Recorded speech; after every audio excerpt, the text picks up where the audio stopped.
Fellingafjöll myndast þegar að tveir jarðskorpuflekar klessa á hvorn annan.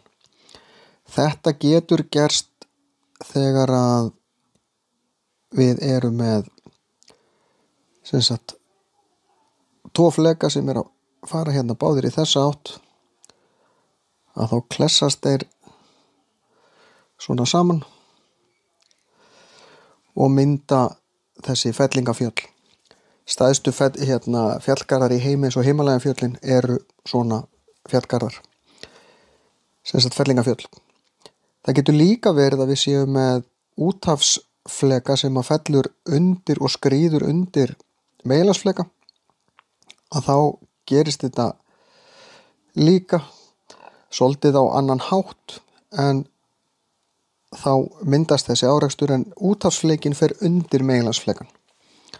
En það lyftir samt meginlandsflekanum upp og hann hrúast svona upp. Þetta er svolítið eins og við séum að ýta saman bara snjó eða ykkur. Hann í raun staplast upp hérna á milli. Það sem gerist síðan á milljónum ára, að þessi hreyfingjafnvel hættir eða færist eitthvert annað, að þá veðrast þessi fjöll niður. Alpafjöllin í Evrópu eru dæmum virk fellingafjöll þetta er ennþá að gerast þar, og í raun í Himalajafjöllunum líka. Þau eru ennþá að stækka í raun.